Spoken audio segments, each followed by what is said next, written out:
এখনো যারা পাইনি দেওয়া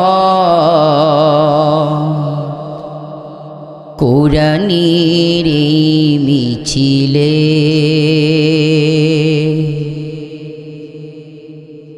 এখনো যারা পাইনি দেওয়া কোরআনের মিছিলে, শুনিয়ে দে চলো সত্যবাণী, শুনিয়ে দে চলো সত্যবাণী, পথ বাঁধনে দিয়া মোলে, বলে দে বুকে টেনে জান্নাতে একা আমি যাব না তো ভাই, তোমাকেও জান্নাতে দলে নিতে চাই, জান্নাতে একা আমি যাব না তো ভাই, তোমাকেও জান্নাতে দলে নিতে চাই। আল্লাহ রাব্বুল আলামিন বলেন, ওই কবরে, হাসরে, মিজানে, ফুলসিরাতে, জাহান্নামে তোমাদের জন্য কোনো ভয় থাকবে না, টেনশন থাকবে না, কারণ আমি আল্লাহ তোমাদেরকে মুক্ত করব। কবর, হাসর, মিজান, ফুলসিরাত, জাহান্নাম থেকে তোমাদেরকে মুক্ত করে জান্নাত দান করব। কাদেরকে আল্লাহ পাক জান্নাত দান করবেন?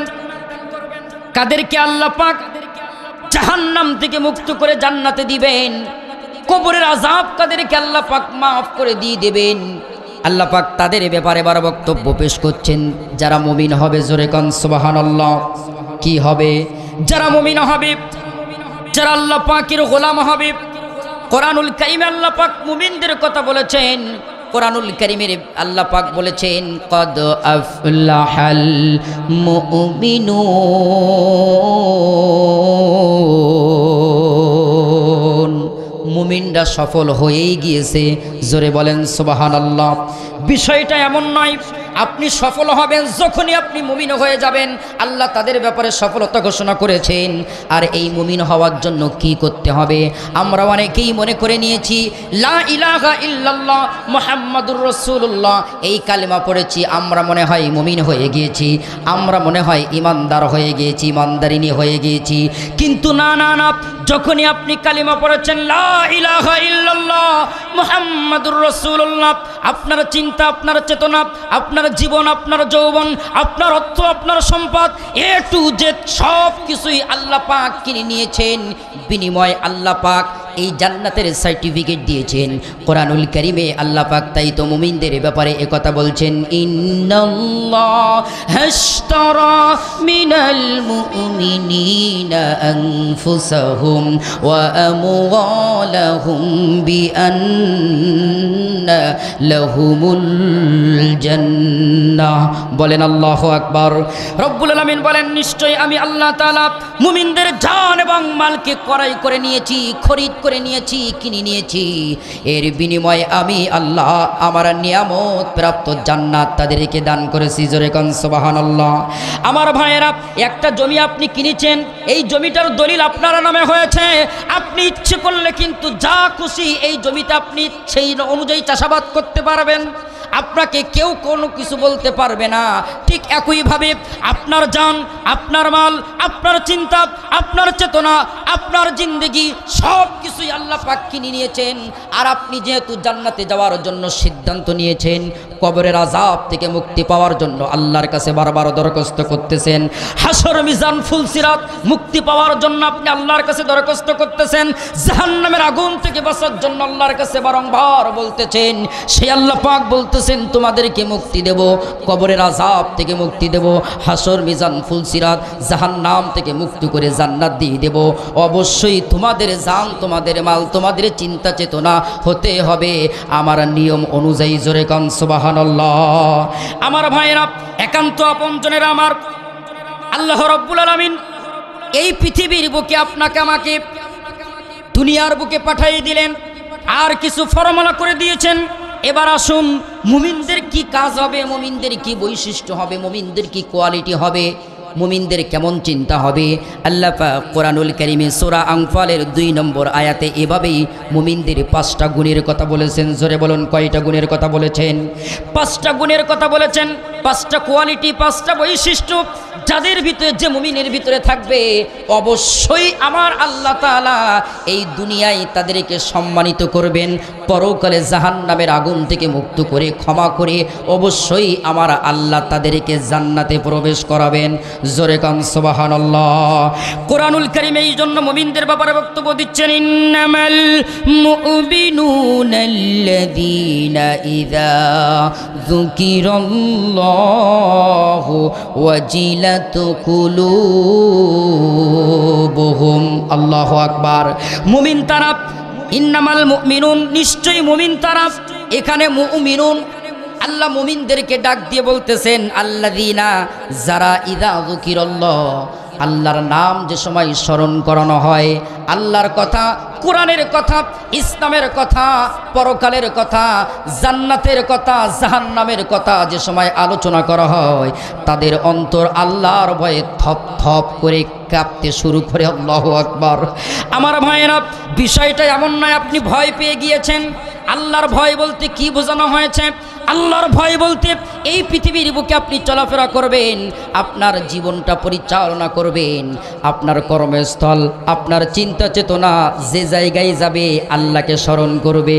আপনি ব্যবসা করেন, ব্যবসার ভিতরে উল্টাপাল্টা করতে পারবেন না, ব্যবসার ভিতরে আপনি সুদি কারবার করতে পারবেন না। যখনই করবেন আল্লাহকে স্মরণ করবেন, আল্লাহকে স্মরণ করা মাত্রই অন্তরে আল্লাহর ভয়তে থপ থপ করে কাঁপবে। আমি যদি এই কাজটা করি, দুনিয়ায় মানুষের চোখ ফাঁকি দেওয়া যেতে পারে, পুলিশের চোখ, আর্মির চোখ, র্যাবের চোখ, এই পৃথিবীর বুকে সমস্ত গোয়েন্দা বিভাগের চোখকে ফাঁকি দেওয়া যেতে পারে, কিন্তু আমি যে আল্লাহর প্রতি ঈমান এনেছি, আমি যে মুমিন দাবি করেছি, আল্লাহর চোখ ফাঁকি দেওয়া কোশ্চেন কালেও সম্ভব নয়। জোরে কান সুবহানাল্লাহ। আল্লাহ পাক বলেন, ইন্নাল্লাহা সামিউম বাসীর। আল্লাহু আকবার। এই পৃথিবীর বুকে তোমরা যেখানেই, যে অবস্থায়, যে হালাতেই থাকো না কেন, বান্দারে তুমি মনে করো না এই জমিন থেকে ওই আসমান আর শাহিম কোটি কোটি কোটি মাইল দূরে। তুমি এমনটা ভেবো না, এমনটা ধারো করো না। বান্দা তুমি যেখানেই থাকবে, যে স্থানেই, যে হালাতেই থাকবে, পৃথিবীর মানুষের চোখ তুমি ফাঁকি দিতে পারবে, কিন্তু আল্লাহর চোখ, আল্লাহর কান থেকে তুমি এড়াতে পারবে না। এই জন্য একটু আগে মাওলানা শামসুল আরিফিন সাহেবের কাছ থেকে আমরা আলোচনা শুনতেছিলাম, ওমর ফারুকের জামানার যে ঘটনাটা আমরা শুনতেছিলাম, মা এবং মেয়ের কাহিনী। আমার ভাইয়েরা, ওই মেয়ের ভিতরে যে তাকওয়াটা ছিল, আল্লাহর ভয় ছিল, মা খলিফা ওমরের চোখ কান ফাঁকি দিতে পারবো, কিন্তু যে আল্লাহ আমাদেরকে সৃষ্টি করেছেন, ওই আল্লাহর চোখ কান থেকে আমরা এড়াই দিতে পারবো না। একজন যুবক, হযরতে ওমরের একটা সিস্টেম ছিল, নিয়ম ছিল, তিনি মাঝে মধ্যে তানার রাজ দরবারে বিভিন্ন জায়গায় চলাফেরা করতেন। মদ যে সময় হারাম করা হলো, হারাম করা সত্ত্বেও একজন যুবক বাজার থেকে মদ খেয়ে আবার কিছু বাড়ি যেয়ে পান করতে হবে, আর একটা বোতল বাড়ির দিকে নিয়ে যাচ্ছে। আমার ভাইয়েরা, প্রতিমধ্যে হযরতে ওমরের সঙ্গে দেখা। ওমরের সঙ্গে যে সময় দেখা হয়ে গেল, যুবকের দিকে তাকিয়ে ওমর ডাক দিয়ে বলতেছেন, ও যুবক, তোমার এই চাদরের ভিতরে কি আছে? যুবক ভয়ে থপ থপ করে কাঁপতেছে। এমত অবস্থায় যদি বলি মত, আমার রেহাই নাই, নিস্তার নাই, আমার শেষ হয়ে যাবে। শুধু তাই নয়, দেখা তো হয়েছে পৃথিবীর কোনো মানুষের সঙ্গে নয়, দেখা হয়েছে স্বয়ং রাষ্ট্রপ্রধানের সঙ্গে, খলিফা ওমরের সঙ্গে। ওমর যে কি রাগান্বিত, ইসলাম বিরোধী কোনো কাজ দেখলে হযরতে ওমর সেটা বরদাস্ত করত না। হযরতে ওমরের সামনে এখন কি বলবে যুবক? থপ থপ করে কাঁপতেছে। একদিকে ওমর, অপরদিকে মদের বোতল। এমত অবস্থায় ওমরের কথার জবাবে বলতেছে, খলিফা, আমার এই বোতলের ভিতরে এটা দুধের বোতল। কিসের বোতল? দুধের বোতল। হযরতে ওমর এবার বলতেছে, দুধের বোতলটা আমি একটু দেখতে চাই। যুবক থপ থপ করে কাঁপতেছে। দাঁড়িয়ে যখন থপ থপ করে কাঁপতেছে, তার অন্তরটা পৃথিবীর কোনো জায়গায় নাই, স্থানে নাই, চলে গেছে আল্লাহর কাছে। আল্লাহকে অন্তর থেকে ডাক দিয়েছে, আল্লাহ, ওমরের সামনে আমি ধরা খেয়েছি, আমি অন্তরটা তোমার কাছে ছেড়ে দিলাম, আর আমি এইখানে দাঁড়িয়ে অন্তর থেকে তওবা করছি। ওগো আল্লাহ, আমি জানি আমার এই বোতলের ভিতরে এই হচ্ছে মদ না, এই দুধ না, এটা হচ্ছে মদ। আল্লাহ, আমি তওবা করছি, আমার এই বোতলের ভিতরে আজকে মদ না হয়ে আমি যে দুধের কথা বলেছি, দুধ যদি বোতলের ভিতরে থাকে, আমি আমার জীবন জিন্দিগিতে এই পথে এই কাজে আর থাকবো না, আমি তওবা করে তোমার পথে আসতে চাই। আল্লাহ পাক ওই যুবকের ডাকটা এমনভাবে কবুল করেছে, যে সময় যুবকটা ওমরের দরবারে বোতলটা দেখাতে লাগলো, সত্যিকার অর্থে মদের বোতলটা আমার আল্লাহ দুধে পরিপূর্ণ করে দিয়ে দিল। বলেন আল্লাহু আকবার। যাদের হৃদয়ে আছে আল্লাহর ভয়, তারা কবু পথ ভুলে যায় না। আল্লাহর প্রেম ছাড়া এই দুনিয়ায় কারো কাছে কোনো কিছু চাই না। রাতের আধারে যারা সিজদাতে রয়, রাতের আধারে যারা সিজদাতে রয়, দু চোখের অশ্রুতে নদী যেন বয়। সলনার হাত চানি যতই আসুক, সলনার হাত চানি যতই আসুক, পিছনে ফিরেও সে তাকাই না। যাদের হৃদয়ে আছে আল্লাহর ভয়, তারা কভু পথ ভুলে যায় না। বলেন আল্লাহু আকবার। আমার ভাইয়েরা, এই জন্য মুমিনরা যেখানেই যে হালাতেই থাকবে আল্লাহর ভয় থাকবে। আজকে বাংলাদেশ 5ই আগস্ট জুলাইয়ের আন্দোলনের মাধ্যমে স্বৈরাচার ফ্যাসিস্ট মুক্ত হয়েছে। আমার ভাইয়েরা, আমি বাংলাদেশের যে কোনো জায়গায় যে কোনো স্থানে কোরআনের এই মঞ্চে যখনই কথা বলি, কোনো দলের বিরুদ্ধে বলি না, আমি সেই দলের বিরুদ্ধে যে দল আল্লাহর কোরআনের বিরুদ্ধে, আমি সেই দলের বিরুদ্ধে যে দল ইসলামের বিরুদ্ধে, আমি সেই দলের বিরুদ্ধে যে দল আলেম ওলামাদের বিরুদ্ধে, আমি সেই দলের বিরুদ্ধে যে দল দাড়ি আর টুপিওয়ালাদের বিরুদ্ধে। বিগত বছরগুলোতে এদেশের ইসলামপন্থী তাওহীদ মুসলমানদের উপরে যে নির্মম নির্যাতন করা হয়েছে, আমার ভাইরা, এই দেশ যদি ওভাবেই থাকতো চলতো, এই সুন্দর পরিবেশে আমরা কোরআন শোনার সুব্যবস্থা পেতাম না। কথা বলেন ঠিক না বেঠিক? এই জন্য কোরআন যেখানে আছে, ইসলাম যেখানে আছে, আলেম ওলামা যেখানে থাকবে, মসজিদ মাদ্রাসা যেখানে থাকবে, দল মত নির্বিশেষে আমরা কোরআনের জন্য ইসলামের জন্য রক্ত দিয়েছি। আগামীতে দ্বিতীয় কোনো স্বৈরাচার যদি বাংলার জমিনে মাথা চাড়া দিয়ে ওঠে, আমরা দলমত নির্বিশেষে কোরআনকে বুকে ধারণ করে ঈমানকে বুকে নিয়ে আবার ময়দানে নামতে বাধ্য হব। কথা বলেন ঠিক? আমার ভাইরা, কারণ ইসলাম কোরআন ছাড়া বাংলাদেশের মুসলমানরা আর কিছুই চিন্তা ভাবনা করে না। কথা বলুন ঠিক না ঠিক? আমরা দেখতে পাচ্ছি বিভিন্ন জায়গা থেকে ফ্যাসিস্টের দোসররা আবার মাথা চাড়া দিয়ে উঠতেছে। কথা বলুন ঠিক না ঠিক? আমার ভাইয়েরা, আপনার ভুল হতে পারে, অন্যায় হতে পারে, হয়তো আপনি বলবেন হুজুর আপনি কেন এই কথা বলছেন, আপনি আঘাত কেন নেবেন? যে দল ইসলামের বিরুদ্ধে কথা বলেছে আপনি হয়তো ভুল করেছিলেন, কিন্তু এখন আপনার পথ খোলা আছে। আল্লাহ বলছেন ওয়ালিউমাহিসাল্লাহুল্লাযিনা আমানু ওয়া ইয়ামহাকাল কাফিরিন। ইমানদারদেরকে আমি সংশোধন করি, মুসলমানদেরকে বিজয় দিয়েছি।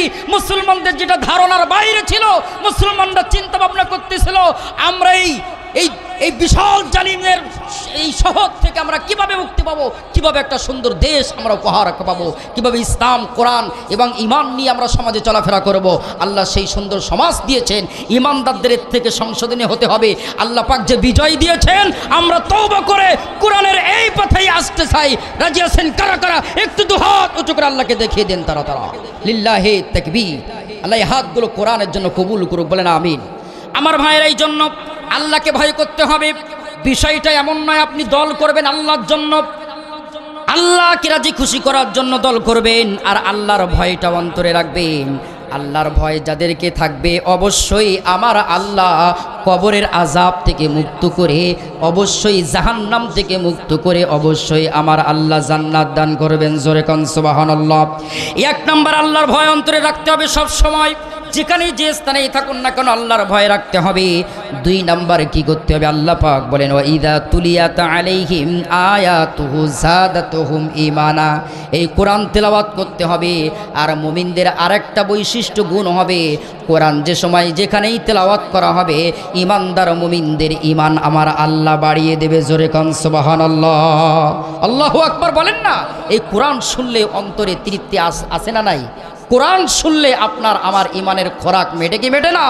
কারণ এই কোরআন পৃথিবীর সর্বশ্রেষ্ঠ তেলাওয়াত, পৃথিবীর সর্বশ্রেষ্ঠ সুর। জোরে কন্না সুবহানাল্লাহ।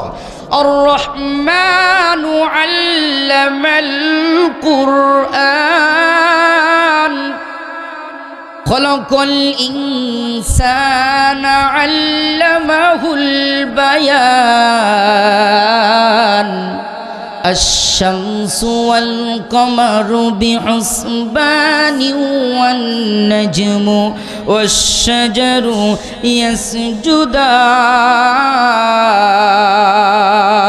يسجدان বলেন না সুবহানাল্লাহ। কোরআনের কি মধুর সুর!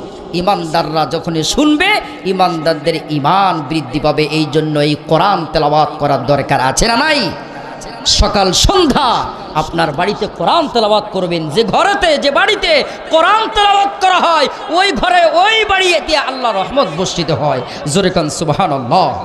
আমার ভাইয়েরা, কিন্তু কোরআন থেকে যারা বিমুখ হয়ে যাবে, ভয়াবহ কথা বলেছেন আল্লাহ পাক কোরআনুল কারীমের ভিতরে 16 নম্বর পারায় এ কথা এভাবে বলছেন, ওমান আ'রাদা আন যিকরি ফাইন্না লাহু মাঈশাতান যানকা ওয়া নাহশুরুহু ইয়াওমাল কিয়ামাতি আ'মা।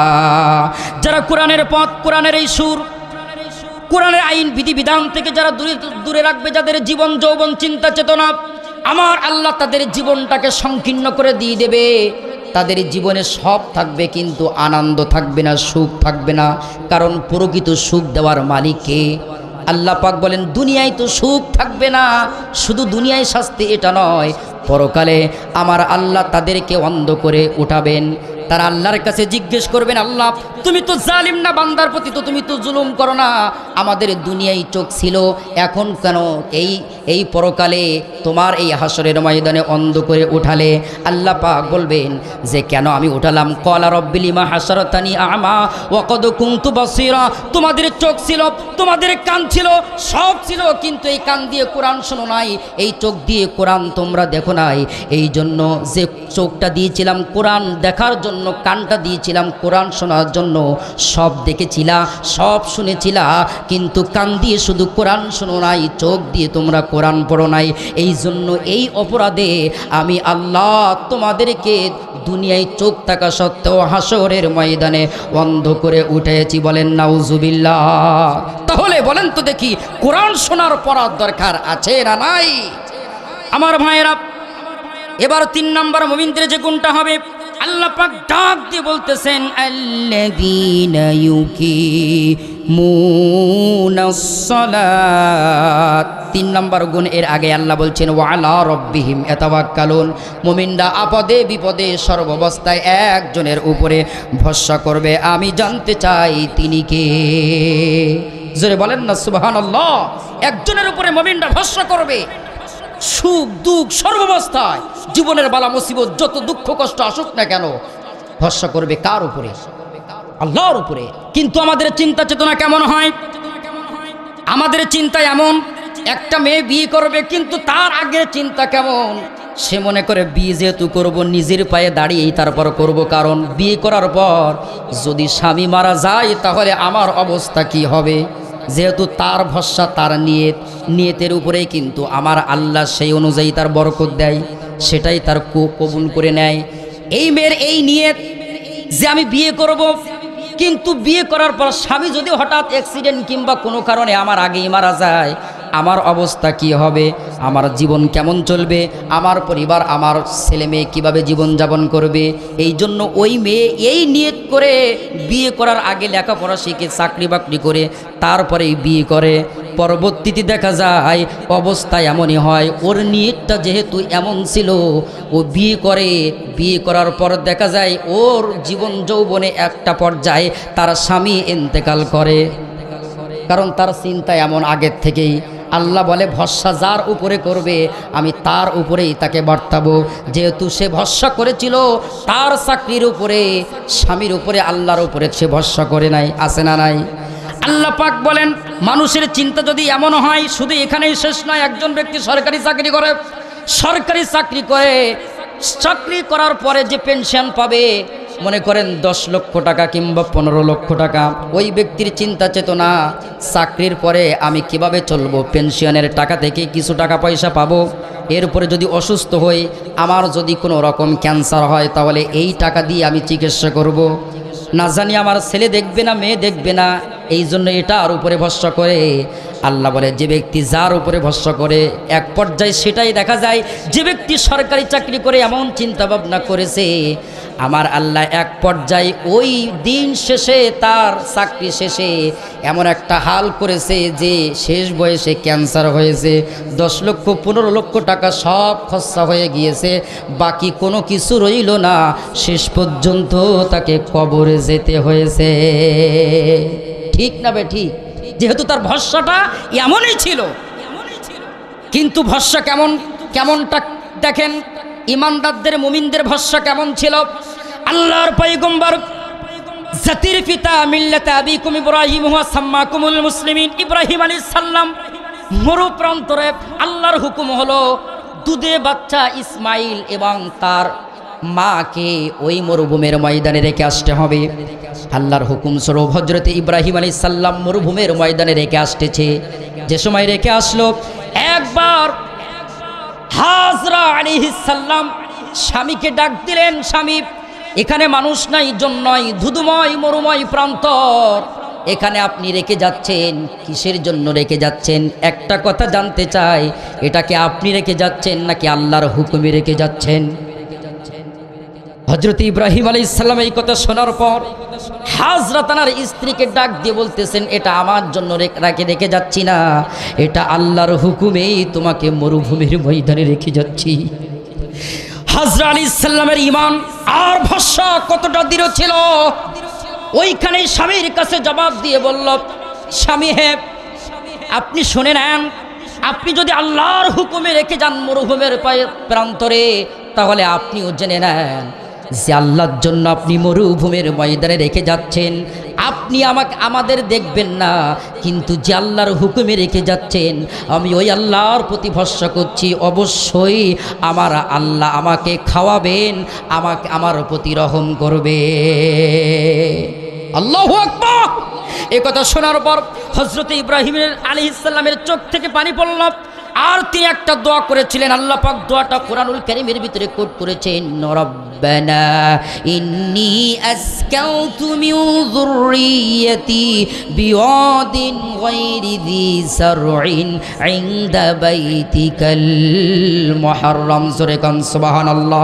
হে আমাদের রব, হে আমাদের রব আল্লাহ, এই মরুভূমির ময়দানে প্রান্তরে মানুষ নাই, জন নাই, আল্লাহ বসতিহীন একটা জায়গায় আমার কলিজার টুকরা সন্তান আর স্ত্রীকে রেখে যাচ্ছি।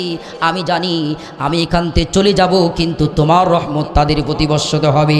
মরুভূমির এই প্রান্তরে তুমি এমন গাছগাছালি আর এমন বরকত, এমন রিজিক দান করো, যাতে করে এখানে যেন বসতি হয়, মানুষজন আসে, আর পৃথিবীর সর্বশ্রেষ্ঠ একটা ফলের জায়গায় যেন এই শহরটা পরিগণিত হয়ে যায়। জোরে কান সুবহানাল্লাহ।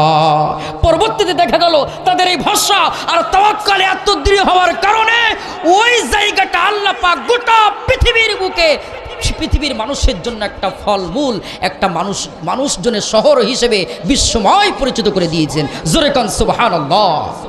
যেখানে কোনো মানুষ ছিল না, জন ছিল না, একটা মরুভূমির প্রান্তরে এখন পৃথিবীর বিভিন্ন দেশ থেকে ওখানে হাজরুল হারামাইনরা সেই জায়গায় যায়। জোরে কান সুবহানাল্লাহ। এই জন্য ভরসা করতে হবে একজনের উপরে। আওয়াজ করে বলেন তো দেখি, তিনি কে? আরো জোরে বলেন, তিনি কে? তিনি হচ্ছেন আমাদের রব, তিনি হচ্ছেন আমাদের আল্লাহ। সর্বাবস্থায় সব জায়গায় একজনের উপর যদি ভরসা করতে পারি, অবশ্যই বাধার প্রাচীর সব কিছু ছিন্ন ভিন্ন করে আমার আল্লাহ অবশ্যই আমাদের পথ দেখাবেন। জোরে কোন সুবহানাল্লাহ। পথ দেখানোর মালিক কে? সাহায্য করার মালিক কে?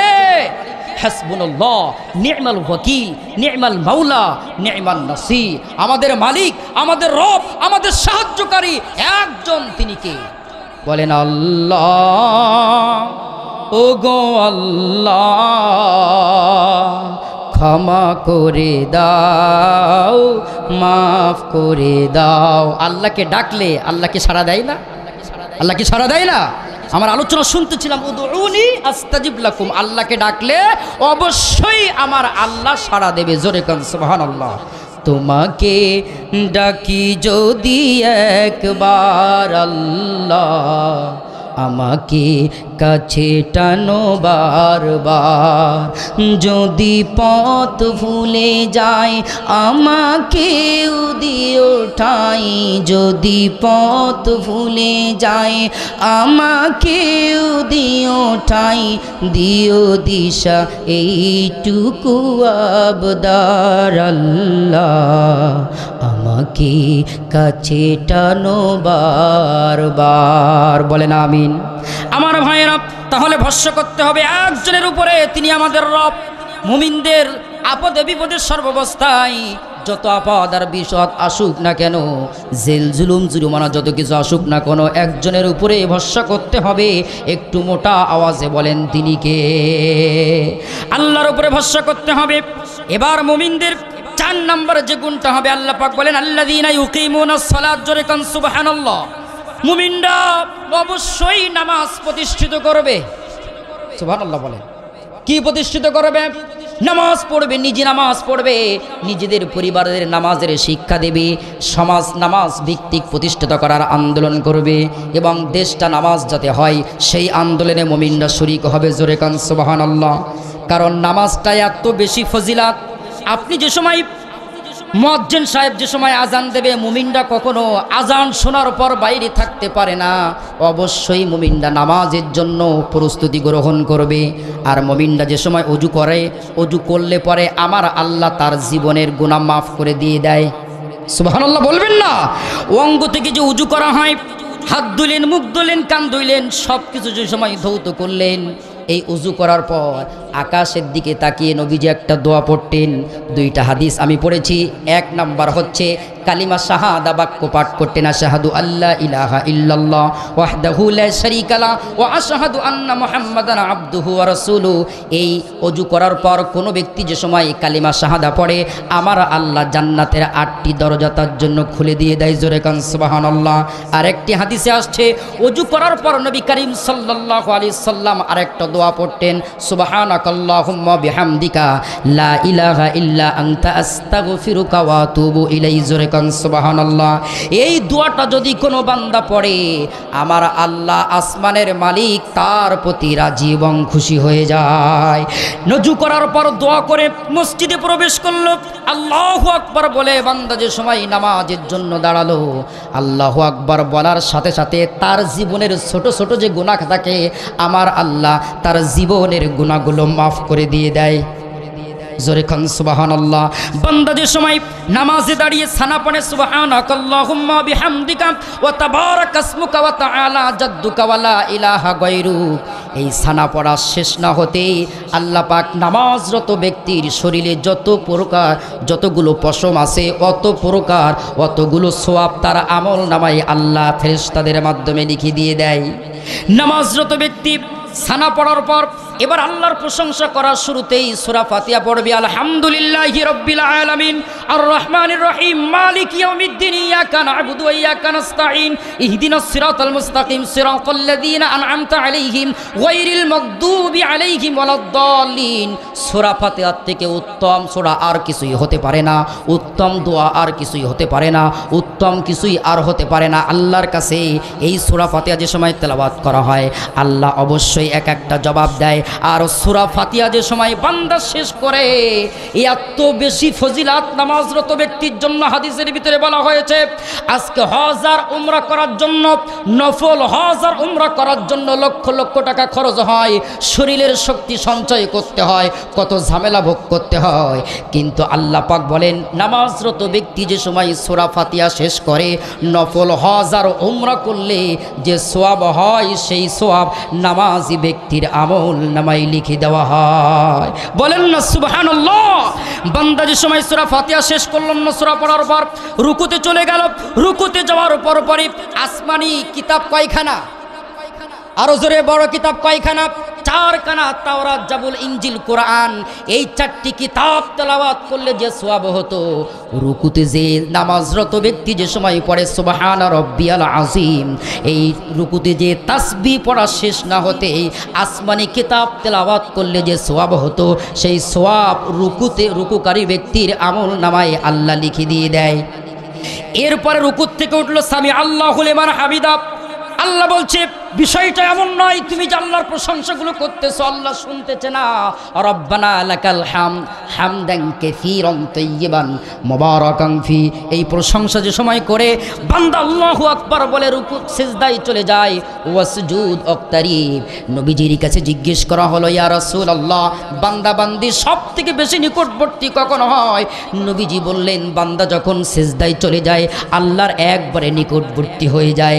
আর বান্দা যে সময় সিজদা দেয় এমনটা মনে করবে আমি যেন সিজদা দিচ্ছি আমার মাওলার কুদরতে মুবারকে সুবহান। আমি সিজদাটা এমনভাবে দিচ্ছি, এমনভাবে আপনি যদি নামাজ পড়তে পারেন সিজদায় চলে যাবেন, এই পৃথিবীর বুকে হাজার হাজার কোটি কোটি জিন এবং ইনসান, এটা গুনে গুনে পৃথিবীর মানুষ সেটা শেষ করতে পারবে না। সিজদারত নামাজরত ব্যক্তি যে সময় সিজদা চলে যায়, অসংখ্য জিন এবং ইনসান অগণিত যে পরিমাণ আছে, নামাজরত সিজদারত ব্যক্তির আমল নামায় এত সওয়াব আল্লাহ তার আমল নামায় লিখে দিয়ে দেয়। এরপরে নামাজ শেষ করল, আত্তাহিয়াতু দুরূদ শরীফের মাধ্যমে দোয়া মাসুরার মধ্যে নামাজ শেষ করল। একদিকে বান্দা সালাম ফেরায়, আরেকদিকে সালাম ফেরানো শেষ না হতেও আমার আল্লাহ ঘোষণা করে, আমার ফেরেশতারা এরা নামাজ পড়েছে কিসের জন্য? আল্লাহর ফেরেশতারা এবার আল্লাহকে ডাক দিয়ে বলতেছে, আল্লাহ তুমি তো জানো। আল্লাহ পাক ডাক দিয়ে বলে, আমি জানি, তারপরেও তোদের কাছেই শুনতে চাই, কারণ তোরাই তো বলেছিলি এই বান্দারা ফিতনা ফাসাদ আর দুনিয়ায় মারামারি করবে। তোদের কাছে জিজ্ঞেস করেছিলাম, কিন্তু তোরাই বলেছিলি এরা সমাজে বিশৃঙ্খলা করবে, মারামারি করবে। আমি তোদের কাছে জানতে চাই এই নামাজরত ব্যক্তিরা কার জন্য নামাজ পড়েছে আর কার জন্য গোলামি করেছে? আল্লাহ পাকের ফেরেশতারা বলবে আল্লাহ তোমার জন্য করেছে। আর আপনার আমার নামাজ যদি আল্লাহর জন্য হয়, আল্লাহ পাক বলতেছেন ইন্না সলাতি ওয়া নুসুকি ওয়া মাহইয়ায়া ওয়া মামাতি লিল্লাহি রাব্বিল আলামিন, এই নামাজটা যদি আল্লাহর জন্য হয়, আমার আল্লাহ সঙ্গে সঙ্গে সালাম ফেরানো ব্যক্তির জন্য ঘোষণা করে, ও আমার ফেরেশতারা তোরা সাক্ষী থাক, আমার জান্নাতের 8টি দরজা এই নামাজরত ব্যক্তির জন্য খোলা থাক। এই জন্য আমি জানতে চাই এই নামাজ পড়ার দরকার আছে না নাই? ফজরের ক্ষণ গেল পড়নি নামাজ, জোহরেও ডুবেছিলে নিয়ে শত কাজ। ঠিক না বেঠিক? আমাদের নামাজ তো এভাবেই চলে যায়, ঠিক না বেঠিক? ফজরের ক্ষণ গেল পড়নি নামাজ, জোহরেও ডুবেছিলে নিয়ে শত কাজ, হেলায় খেলায় গেল আসরের কাল, মাগরিবেও পড়লে না নামাজির সাজ। ফজরের ক্ষণ গেল পড়নি নামাজ, বিনোদনে কেটে গেল এশার সময়, এতটুকু জাগলে না কবরের ভয়। বিনোদনে কেটে গেল এশার সময়, এতটুকু জাগলে না কবরের ভয়। খুঁজলে না একবারও নাজাতের পথ, মুসলিম নাম নিতে পেল না কোলা। ফজরের ক্ষণ গেল পড়নি নামাজ, জোহরেও ডুবেছিলে নিয়ে শত কাজ। আমি জানতে চাই এই নামাজ সময় মতো পড়ার দরকার আছে না নাই? লিল্লাহে তাকবীর। আল্লাহ যেন আমাদের নামাজি ব্যক্তি হিসেবে কবুল করেন। বলছি আল্লাহুম্মা আমিন। সবাই বলছি আমিন। নামাজ পড়ার দরকার আছে না নাই? মুমিন হওয়ার জন্য অন্যতম কাজ নামাজ পড়তে হবে, নামাজি হতে হবে আমার ভাইরা। কারণ কবরের ভিতরে যে সময় প্রশ্ন করা হবে মান রব্বুকা, এই যে রব শব্দটা নামাজের ভিতরে আছে না নাই? সবাই বলেন। আমরা নামাজের শুরুতে আল্লাহু আকবার বলি, এরপরে সুবহানাকাল্লাহুম্মা বিহামদিকা ওয়া তাবারাকাসমুকা ওয়া তাআলা জাদ্দুকা, এই যে রব। এরপরে রুকুতে যায় সুবহানা রব, এখানে রব আছে। সিজদায় চলে যায় সুবহানা রব্বিয়াল আলা, এখানে রব আছে না নাই? আপনি যে কাজটা সারাদিন করবেন, কবরে যাওয়ার সঙ্গে সঙ্গে মৃত্যুবরণ যে সময় হয়ে যাবে, কবরে যে সময় প্রশ্ন করা হবে মান রব্বুকা, তোমার রবকে, সঙ্গে সঙ্গে জবাব চলে আসবে রব্বি আল্লাহ, জোরে কান সুবহানাল্লাহ। নামাজের সঙ্গে আপনার আমার সম্পর্কটা বেশি লাগাতে হবে। আল্লাহ যেন কবুল করেন। বলছি আমিন। এরপরে 5 নাম্বার যে গুণটা হবে অমিম্মা রাযাকনাহুম ইউনফিকুন। আমার ভাইরা, আল্লাহর প্রদত্ত রিজিক এ কে দিয়েছেন? আমাদের কে খাওয়ান? আল্লাহই খাওয়ান। এই রিজিক পৃথিবীর কোনো মানুষের হাতে নয়, পৃথিবীর সমস্ত মানুষের রিজিকের দায়িত্ব কে নিয়েছেন? কোরআনুল কারীম আল্লাহ পাক বলেন ওমা মিন দাব্বাতিন ফিল আরদি ইল্লা আলাল্লাহি রিজকুহা, জোরে বলেন সুবহানাল্লাহ। এই পৃথিবীর বুকে এমন কোনো বিচরণশীল জীব নাই যার রিজিকের দায়িত্ব আমার মাওলা গ্রহণ করে নাই। জোরে কান সুবহানাল্লাহ। আমাদের কে খাওয়ান? এই যে জমিনে ফসলগুলো আল্লাহ ফলান, একবারও কি চিন্তা ভাবনা আপনি করেছেন আল্লাহ কিভাবে জমিনে ফসল উৎগীর্ণ করেন, কিভাবে আপনার আমার খাদ্যের ব্যবস্থা করেন? আল্লাহ বলেন এই যে রিজিক তোমাদেরকে দিয়ে দিলাম, এই রিজিকটা আল্লাহর দেওয়া প্রদত্ত রিজিক, তোমরা খাও।